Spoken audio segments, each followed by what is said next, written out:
Alors aujourd'hui, nous allons parler des poissons rouges, donc espérons que Nemo ne s'en prenne pas à nous suite à ce cours. Normalement, nous ne devrions pas avoir de soucis avec cette vidéo. Alors, on va commencer. Je vais donc me présenter pour ceux qui ne me connaissent pas. Je m'appelle Zoé, voilà, je suis enseignante d'art visuel pour enfants, pour adultes. Je travaille donc avec des écoles. Et je vous propose chaque mois un live autour d'une technique et d'un thème différent. Donc aujourd'hui, nous allons travailler autour de l'œuvre d'Henri Matisse, Les Poissons Rouges. Donc on va la réinterpréter parce qu'à la base c'est une peinture. Et aujourd'hui, je vous propose une interprétation plus graphique, voilà, mais en gardant le thème de la couleur, en gardant le thème des couleurs complémentaires, du motif. Et puis voilà, c'est plutôt actuel avec la période du mois d'avril, du poisson d'avril. Voilà. Alors, petite parenthèse quand même sur les origines du papier canson. Donc, en fait, je tenais à vous en parler un petit peu parce que c'est vrai que c'est un papier qui est mondialement connu et en fait, je suis originaire de la région où a été créé ce papier. Donc, c'est en Ardèche que s'inscrit l'histoire du papier canson et exactement à Annonay. Donc, depuis très longtemps, hein, depuis 1557. Et l'entreprise Canson est issue d'une tradition familiale de plusieurs siècles avec la famille Montgolfier. Alors, il y a aussi toute une belle histoire hein, autour de la montgolfière, de la première montgolfière et du papier canson. Donc, ça fait plus de 450 ans que cette marque existe. Et voilà, aujourd'hui, cette marque est très reconnue et continue donc à poursuivre ses innovations. Voilà, c'était une petite parenthèse, mais voilà, ça me paraît assez important de vous en parler un petit peu. Alors, comme chaque live, vous savez que vous pouvez retrouver le gabarit du dessin. Donc, on va le faire ensemble. Mais si vous avez besoin de quelque chose de plus visuel, vous pouvez télécharger le gabarit. Donc, c'est un pas à pas. Vous avez toutes les étapes. Vous allez le retrouver dans le descriptif du live. Et vous verrez que voilà, ce sont toutes les étapes autour d'un dessin pour apprendre à créer tout ce qui est en rapport avec la perspective d'un bocal, d'une table. Alors, je reviens un petit peu sur l'image que vous voyez ici. Hein. L'œuvre originale dans les Matisse et sur cette perception un peu fausse de la perspective. Voilà, c'est ce qui fait aussi son originalité et sa créativité. Donc j'ai aussi voulu garder cet effet-là qui est assez sympa et qui déstructure un petit peu le dessin. Voilà pour le gabarit. Ensuite, pour le matériel. Donc aujourd'hui, je vais utiliser du papier canson Kids A4. Donc c'est un bloc. On va retrouver une trentaine de feuilles qui sont très légères avec une couleur très claire, une couleur blanche très claire. Plutôt lumineux et l'avantage en fait c'est il a un grain très léger donc on va pouvoir recouvrir facilement la surface. Donc ce papier là, je vais aussi utiliser les crayons de couleur Giotto Mega, donc c'est des crayons de couleur qui sont larges, hexagonales exactement. Donc c'est des gros crayons de couleur donc qui permettent une bonne prise en main. Et ils ont une très bonne pigmentation. Donc vous allez voir, on va apprendre les différentes forces d'appui avec les crayons. Mais on peut voilà, mélanger les couleurs facilement. Donc, je vais les poser là, on va en utiliser pas mal tout à l'heure. Donc vous, chez vous, si vous avez les couleurs primaires, ça suffira largement. Et puis on va avoir besoin d'un crayon de papier et d'une gomme. Voilà. Donc, alors je vais vous parler un petit peu du rendu. Donc, comme je vous ai dit tout à l'heure, hein, j'ai interprété l'œuvre célèbre hein, d'Henri Matisse sous forme plus graphique avec du crayon de couleur. En fait, cette œuvre à la base donc, fait partie en fait, du mouvement du fauvisme. Et le fauvisme, ça se caractérise par des couleurs vives et des couleurs pures, c'est-à-dire sans mélange. Donc vraiment, c'est ce qui apparaît dans cette œuvre-là, c'est vraiment de travailler ces contrastes-là, tout en laissant des petites pointes de lumière, surtout au crayon de couleur, hein, c'est pour ça que j'ai pas non plus peint tous les fonds. Et on peut aussi se laisser le choix de proposer des motifs différents en gardant cet esprit-là. Ensuite, il y a un travail donc, de l'ellipse. Il y a beaucoup de ronds, de formes ondulées. Et puis, ce qui est important à savoir avant de commencer, c'est de faire des choix sur les différents niveaux d'appui du crayon de couleur. Certaines zones seront moins appuyées, plus claires, plus transparentes, alors que d'autres seront plus opaques. Donc, si vous voyez là sur le modèle, j'ai beaucoup plus appuyé le fond ici derrière le bocal. Et la partie qui est plus près de moi, donc vers le bas de la feuille, est beaucoup plus aérée. Donc là, il y a différentes forces, je vais vous en parler juste après. De même, les poissons sont beaucoup plus appuyés, beaucoup plus couvrants que le reste de l'image. Donc il va falloir varier ça, parce que si tout est couvrant, la peinture devient, enfin le dessin devient très lourd et pas très aéré. Mais en variant les deux, ça propose en fait un équilibre visuel qui va permettre à la fois de créer des contrastes en termes de couleurs, mais aussi sur la matière. Parce que même avec du crayon de couleur, on peut créer ces effets de matière-là, qui sont très intéressants. Alors, je vous propose donc de prendre une feuille A4. Alors, vous pouvez faire comme moi, surtout pour cette démonstration où on n'a pas trop de temps. Je vous propose de couper votre feuille à un peu plus de la moitié, à la verticale, et de garder qu'un format, alors c'est pas vraiment A5, c'est on va dire carte postale, un peu plus que la carte postale. Parce que c'est un format plutôt en longueur, donc c'est pour ça que j'ai pas pris non plus la moitié. Voilà, vous pouvez prendre soit A5, soit A6, ça fonctionnera très bien. Et après, c'est aussi à réutiliser peut-être sur des formats plus grands. Mais voilà, le crayon de couleur peut s'utiliser sur des tout petits formats, c'est très intéressant. Donc, dans un premier temps, on va créer le dessin. On ne va pas tout faire. On va faire les décors principaux, les formes principales. Et ensuite, on viendra créer les décors avec les crayons de couleur. Alors, tout d'abord, on va dessiner la table. Donc, la table, je vais vous mettre le dessin à côté, comme ça vous permet de visualiser un petit peu plus. Moi, je vais faire un petit peu plus d'espace. Normalement, je vais essayer d'appuyer un peu plus sur mon trait pour que vous puissiez bien voir ce que je suis en train de faire. Alors, pour la table, comme vous pouvez le voir ici, elle est proche du bas de la feuille. Ne la faites pas trop haute. Il faut peut-être vous faire un petit repère. Moi, j'aime bien me faire des repères pour savoir. Voilà, donc je fais deux petites croix. Je me dis que mon cercle va aller entre ces deux croix. Et je viens de créer un cercle. Donc, j'appuie pas trop sur mon poignet. Peut-être que le premier trait ne sera pas le bon. C'est pour ça que je n'appuie pas beaucoup.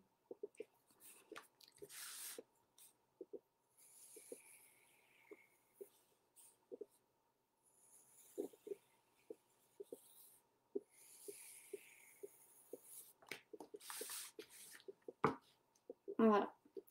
Donc là, j'ai mon premier cercle. Je vais appuyer un petit peu plus pour que vous puissiez bien le voir.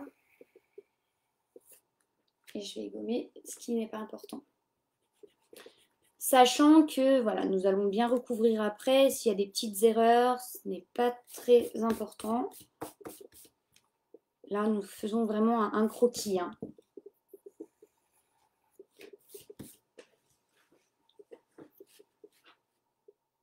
Donc voilà, on va dire que c'est notre forme de base sur lequel on va venir monter tous les éléments du dessin.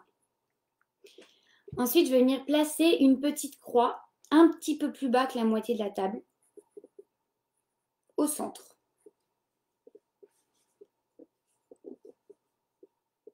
Et sur cette petite croix, je vais venir placer un trait. Alors, vous pouvez aussi faire votre repère. Hein.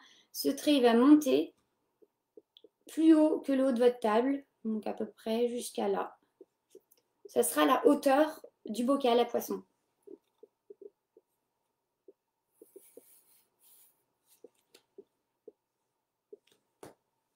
Après, ce trait-là, on le gommera, c'est vraiment pour construire tout notre dessin.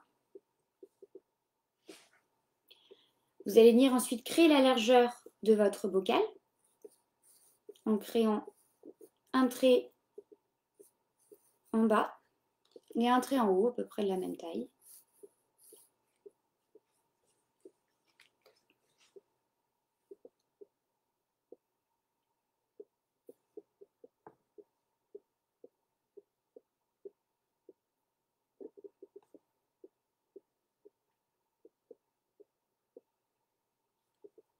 Voilà, alors maintenant on va créer ce qu'on appelle des ellipses.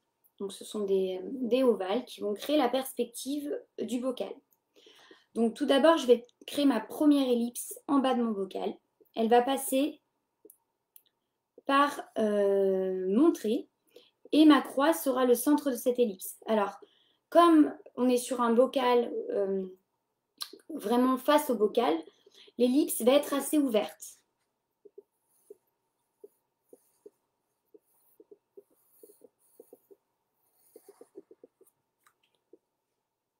Voilà, je crée ma première ellipse. Et je vais en créer une aussi en haut, plutôt ouverte. Donc vous voyez, je viens tracer plusieurs traits pour trouver mon trait de base.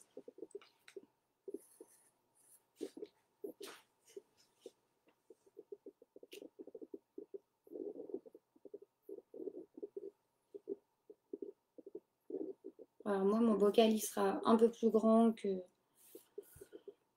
la normale, mais c'est pas grave.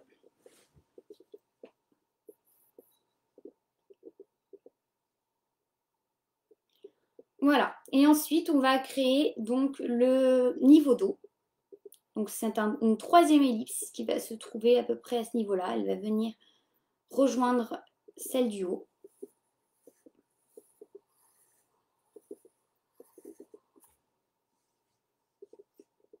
Donc on a nos trois ellipses qui vont être refermées par les bords du bocal. Donc on peut gommer, hein, on peut déjà commencer à gommer le trait vertical.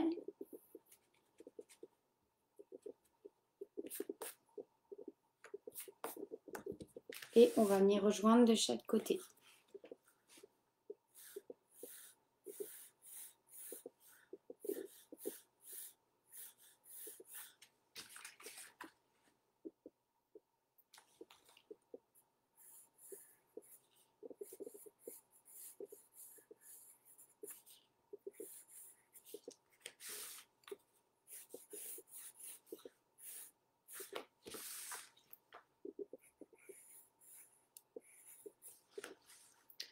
Voilà, alors du coup, vous pouvez gommer tous les traits de construction. Par contre, là, vous ne gommez pas ce trait-là, hein, c'est celui qui va nous servir. On gomme la table, qui ne se verra plus, parce qu'il y aura l'eau.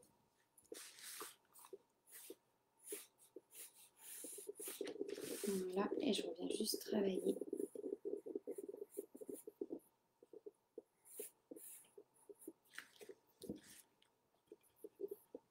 Donc voilà, une ellipse, hein, ça se travaille en plusieurs fois. On réussit rarement un rond, un bocal, un ovale du premier coup de crayon. C'est quelque chose qui se travaille avec une certaine dynamique. Donc vous pouvez voilà, reprendre votre trait, reprendre les traits les plus justes. Et je viens gommer mon trait qui est dessous.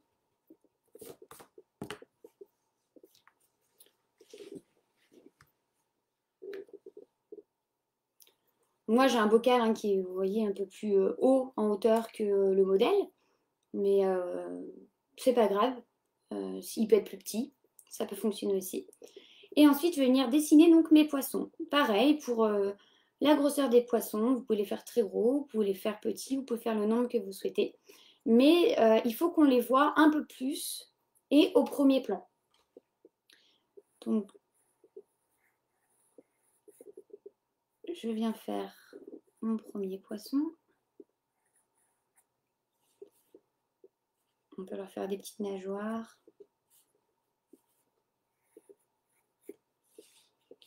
Je vais en faire un ici.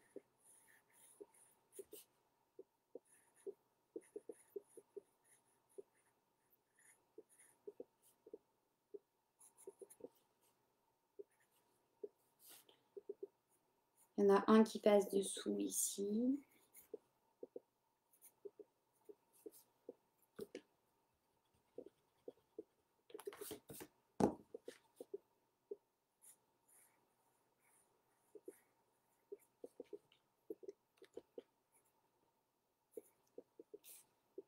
Alors pour faire les poissons, il faut les faire très simplement, hein, de manière assez grossière, j'ai envie de dire. En partant, voilà, pareil, d'une forme arrondie. On rajoute les petites nageoires, la queue. Mais ça reste assez simple en termes de représentation. On peut les faire plus ou moins gros. Et alors, il y en a deux ou trois hein, qui sont en haut, mais qui restent dans le flou du niveau d'eau en haut. Donc, on ne va pas trop les détailler.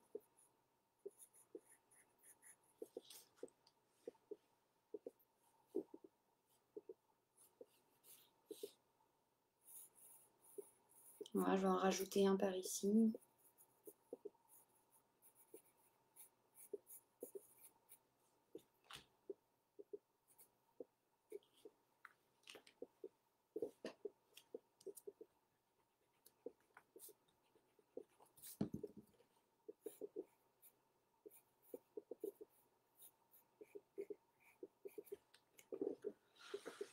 Voilà.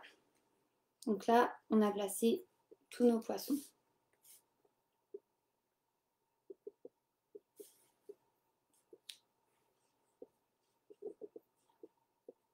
Ensuite, on va venir placer donc les pieds de la table. Alors, de manière assez simple, un trait de chaque côté. Assez court, les pieds sont assez courts. Voilà. Et avec un arrondi. Donc, je suppose que c'est peut-être une table en fer. Qu'il y ait des arrondis comme ça sur la table.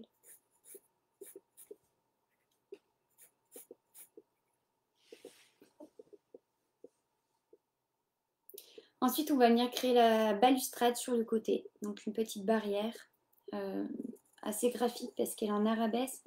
Elle vient suivre la forme de la table. Donc pareil, on simplifie les traits. Hein, on reste de manière assez simple. Alors là, on va avoir deux traits qui se suivent.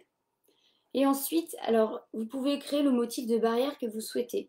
Vous pouvez faire de la croix, vous pouvez faire, vous pouvez faire un motif de rond, par exemple.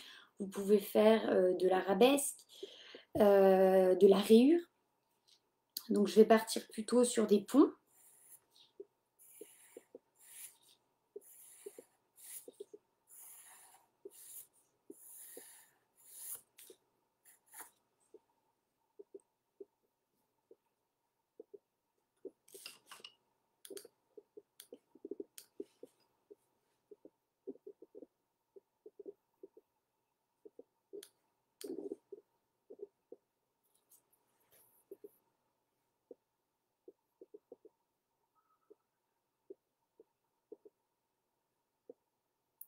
Alors, pour répondre à...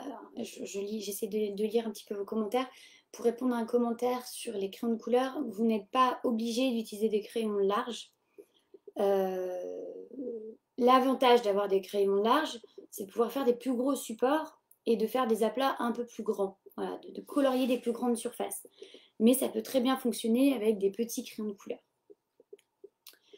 Voilà, ensuite, une fois que j'ai fait ça, donc je vais venir délimiter en fait ce que vous voyez ici, là, donc la partie bleue du fond. Donc on pourrait imaginer, on peut imaginer beaucoup de choses hein, sur ces dessins, mais on pourrait imaginer qu'ici, soit c'est une grande nappe qui déborde, soit on a un paysage derrière, et puis ici, peut-être quelque chose qui vient couper le paysage, ou alors une tapisserie. C'est à nous d'imaginer ce qu'on a envie, mais voilà, ça reste pas forcément compréhensible, et c'est le but aussi. Hein. Donc je vais venir ici, puis je vais venir tracer un petit peu comme une vague tout autour. Voilà. Et pour en bas, pareil. Donc je fais des formes, un petit peu de fleurs, de feuilles.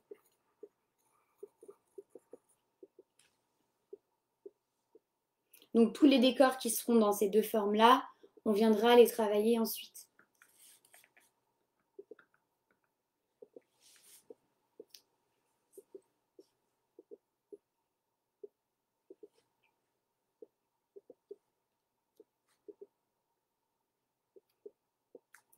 Voilà, donc on ne touche pas plus ces deux formes-là. On va venir créer les deux petits pots qui sont sur la table, les deux petits pots de feuilles.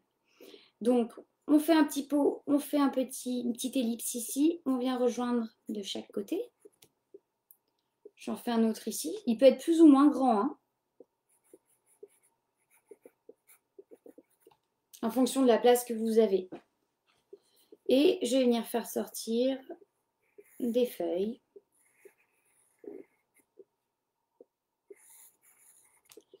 Voilà, et je viens gommer les traits qui ne m'intéressent pas.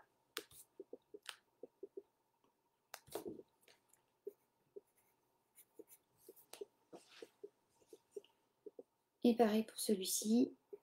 Donc, hop. N'hésitez pas à superposer vos éléments, hein. Ça, c'est quelque chose qui peut être sympa. Dans ce dessin, il y a beaucoup de choses et beaucoup de superpositions.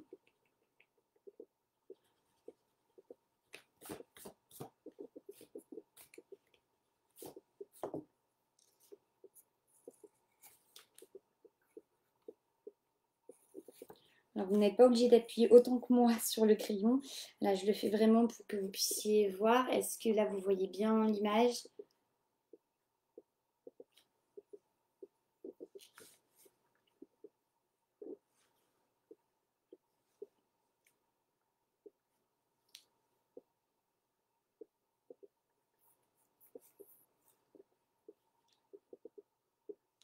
Voilà, une fois qu'on aura fait ça, donc on a fait le pot, donc le bocal à poissons, les poissons, la barrière, les délimitations ici de décor et les petits pots de fleurs. Ensuite, on va pouvoir attaquer directement avec le crayon de couleur. Vous pouvez gommer quelques zones si elles sont trop foncées pour éviter qu'elles se voient sur le crayon de couleur. Voilà, on serait en peinture, bah, ce ne serait pas un souci. Là, comme on utilise crayon de couleur, on peut gommer un petit peu.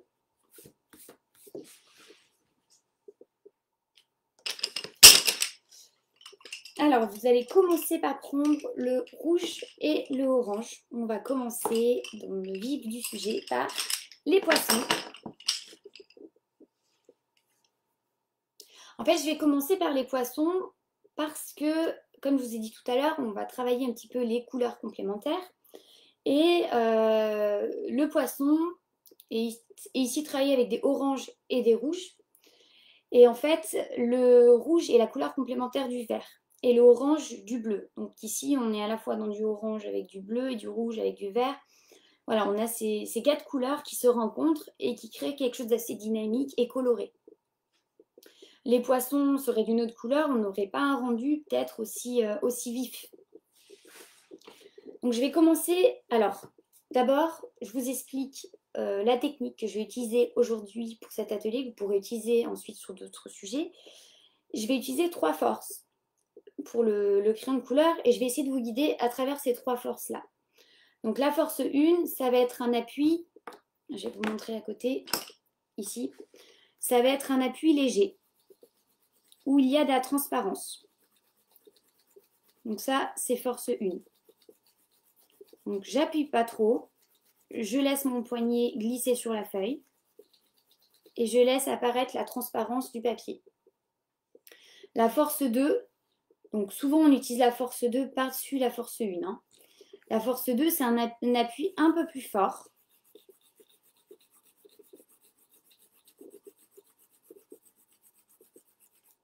On voit encore la transparence.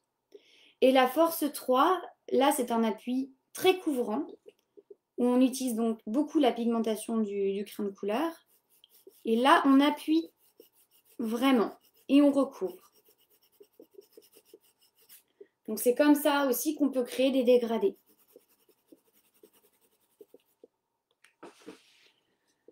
Voilà pour les trois forces. Donc là, à chaque fois, je vais vous expliquer pour chaque élément la manière que vous pouvez adopter pour créer le rendu que j'ai créé. On va commencer par les poissons. Je vais commencer par directement la force 2. Donc je vais déjà bien appuyer et recouvrir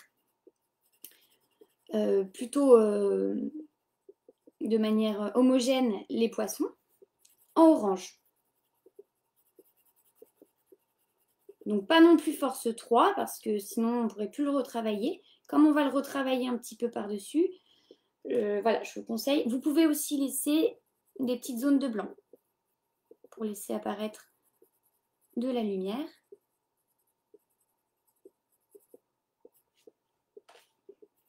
Et celles qui sont tout en haut, dans le niveau d'eau, là vous pouvez vraiment légèrement appuyer.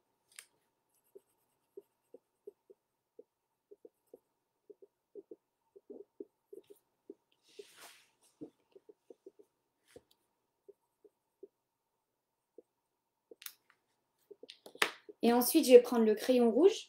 Et là, je vais faire une force 3 directement sur le orange en créant des valeurs. Donc, je vais me placer sur le haut des poissons. Alors, je ne vais pas recouvrir partout. Hein. Je crée donc un dégradé. Vous voyez ici, j'ai placé mon rouge juste au-dessus du poisson. Le bas va rester orange, puis il va y avoir un petit peu de blanc. Je vais essayer de zoomer un petit peu plus sur... Je trouve que c'est parfois flou.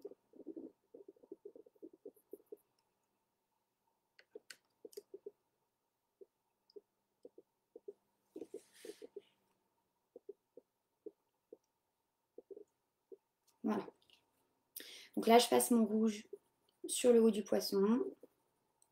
Je peux venir jusqu'au milieu. Hein. Je fais une petite nageoire.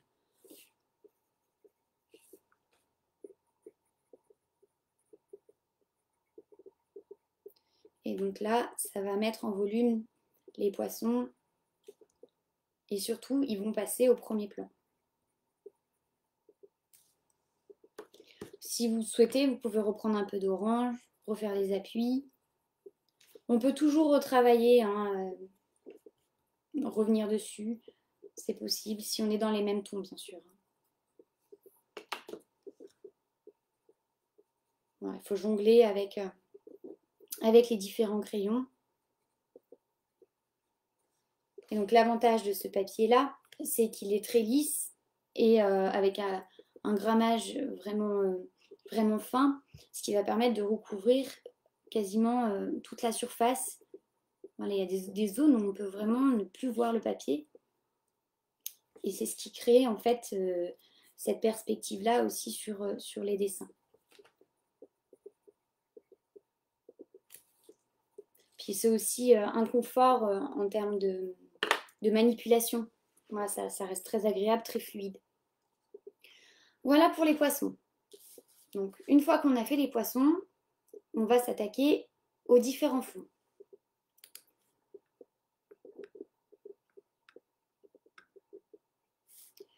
Alors on va commencer par le fond qui est dans le bocal. Donc, comme on vient de faire les poissons, on va continuer le bocal. Donc, alors là, je vais recouvrir tout mon bocal avec du jaune et avec peu de force, donc force 1. Je vais m'attaquer, donc je vais commencer ici. Hein, je ne fais pas cette zone-là, hein, cette partie ici que vous voyez là, vous ne la recouvrez pas parce qu'elle reprend par transparence le fond. Donc, je peux passer sur les poissons hein, sans problème puisque c'est du jaune.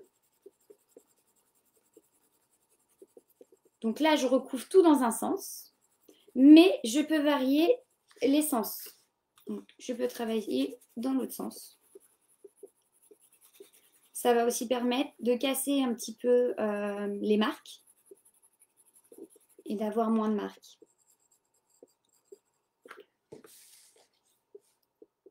Donc je place mon jaune dessous qui sera donc la source de lumière. Je peux l'appuyer un petit peu plus sur la partie du bas. Donc vraiment le dernier ovale hein, qu'on a sur le bas.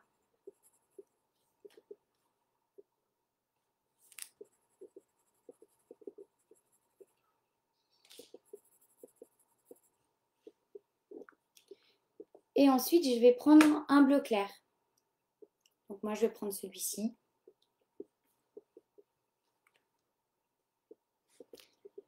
Je vais commencer à appuyer plutôt fort sur la zone du bas. Et je vais venir recouvrir sur le jaune, mais pas partout. Voilà, je laisse apparaître le jaune à certains endroits. Vous pouvez choisir, il n'y a pas de règle hein, pour ça, c'est vraiment au ressenti et à l'aspect visuel qu'on a envie de donner.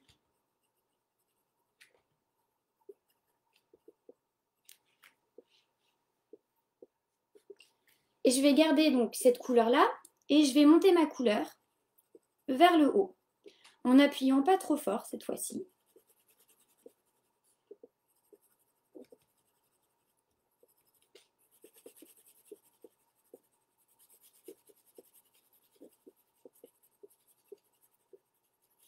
Voilà, donc je peux traiter un des...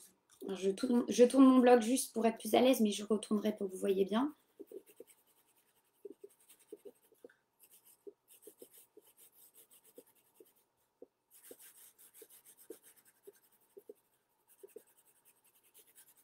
Donc on superpose et en fait les couleurs viennent se mélanger. Là vous voyez, on voit apparaître un vert un peu turquoise.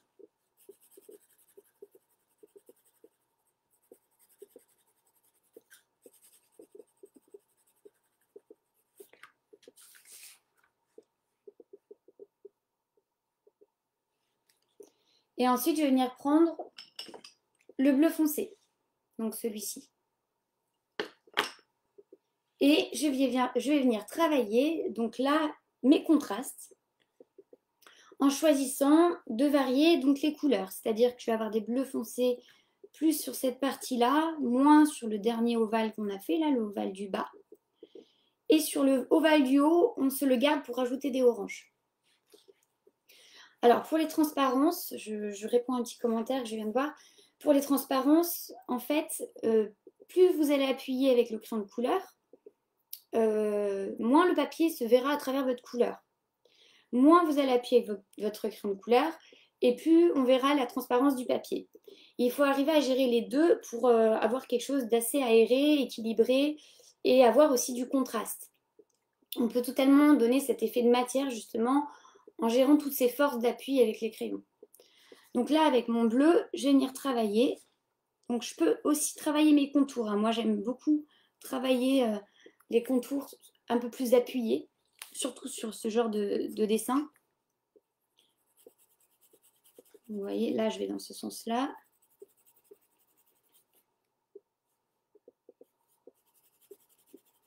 Bon, là, on essaye d'éviter un petit peu les poissons, mais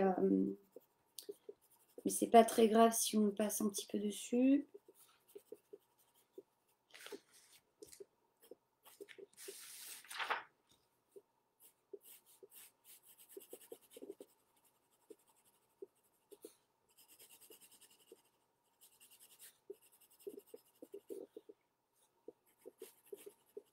Alors, si c'est pas du bleu marine, ça peut être du violet aussi. Hein. On peut utiliser une autre couleur.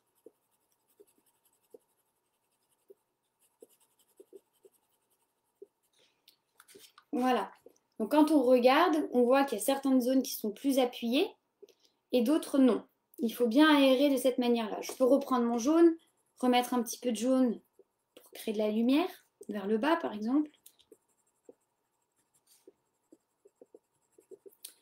Ce qui est assez intéressant et ce qu'on ne sait pas toujours, c'est que le crayon de couleur jaune, en fait, peut apporter de la lumière directement sur la couleur qui est posée. Elle va venir vraiment apporter quelque chose, alors que là, on est dans les bleus.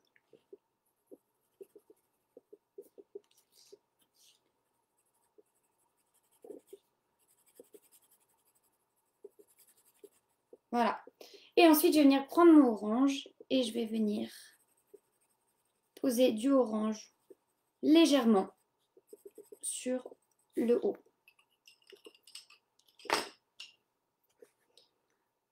Alors, ce que vous pouvez faire, c'est prendre un crayon de couleur noire ou foncé et venir faire vos contours.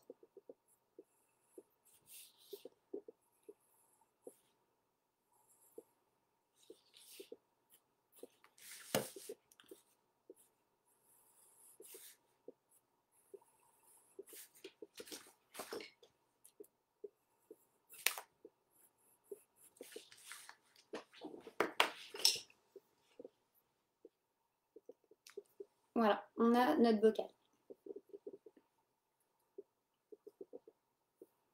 Moi, je vais rajouter juste un tout petit peu de bleu dans l'eau vers le haut ici.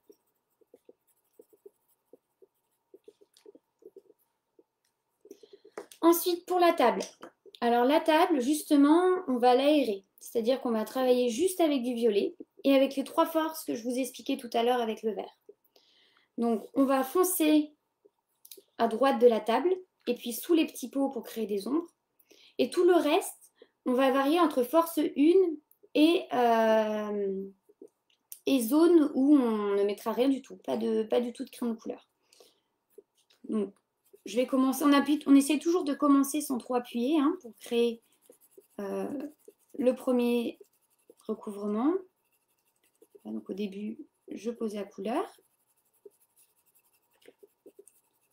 Je laisse des petites zones blanches.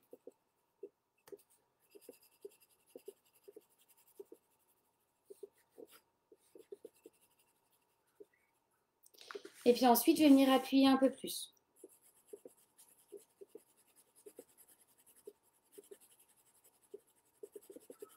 On appelle aussi un dégradé. Hein. Donc là, hop, c'est une zone très appuyée. J'appuie beaucoup plus. Et petit à petit, je lâche pour arriver. Vous pouvez venir faire aussi vos bords. Ça peut aider. Hein. Visuellement, quand on fait ses bords, ça aide beaucoup.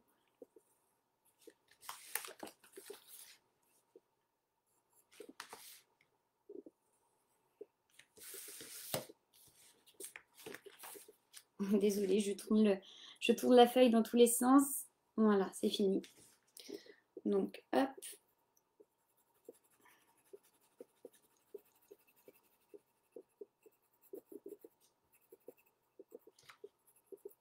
Là, pareil, je vais créer une petite zone d'ombre.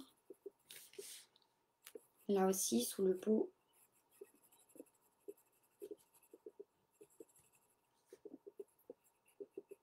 Donc, ça peut être la feuille aussi qui fasse une zone d'ombre.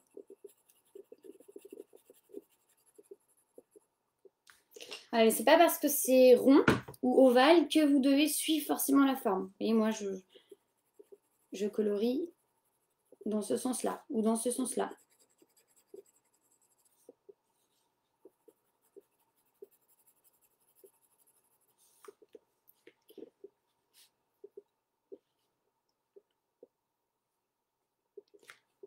Alors, à l'écran, je vois que mon violet fait beaucoup plus bleu, mais j'ai bien utilisé un violet.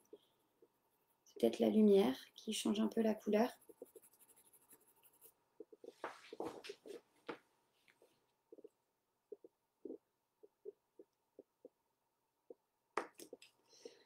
Voilà. Alors ensuite, on va travailler les décors, les fonds. Alors d'abord le fond bleu qui va se passer donc ici.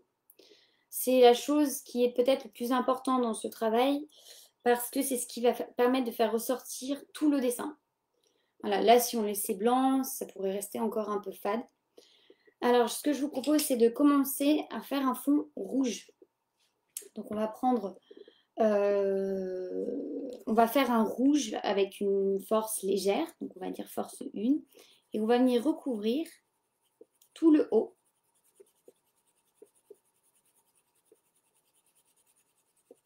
De cette forme-là.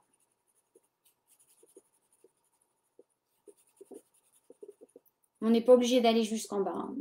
Le principal, c'est d'être plus par ici. Et on va la mélanger avec le bleu. Certains pourraient me dire, mais pourquoi on ne met pas du noir pour la foncer? En fait, le rouge va créer en fait cette couleur proche du violet en se superposant avec le bleu, proche du violet, proche du marron, et va créer quelque chose finalement d'assez chaud. Voilà, alors il y a des zones que j'aime bien appuyer un peu plus par ici. Vous pouvez là appuyer un petit peu plus ici.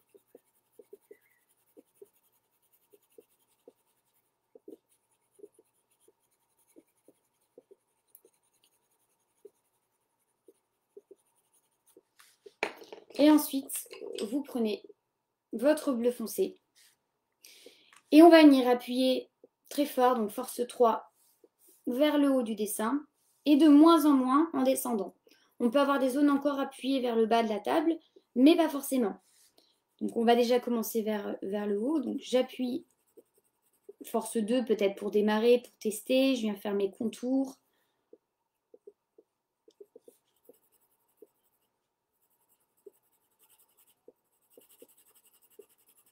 Voilà, donc les couleurs se superposent. On a cette transparence qui reste sur le rouge et qui apporte cette couleur un peu plus foncée que bleu marine. On peut, si on souhaite, rajouter le rouge, je vous montre, vous n'êtes pas obligé, par-dessus le bleu, puis remettre du bleu. Ou alors laisser le rouge en superposition.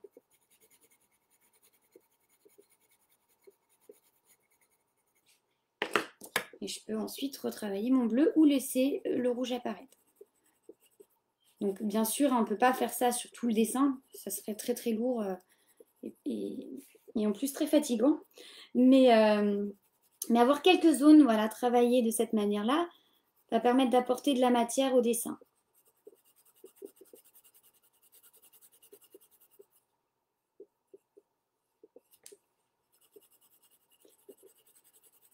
C'est pour ça qu'avoir un papier assez léger est important pour pas non plus trop se fatiguer parce que le crayon de couleur a un geste plutôt rapide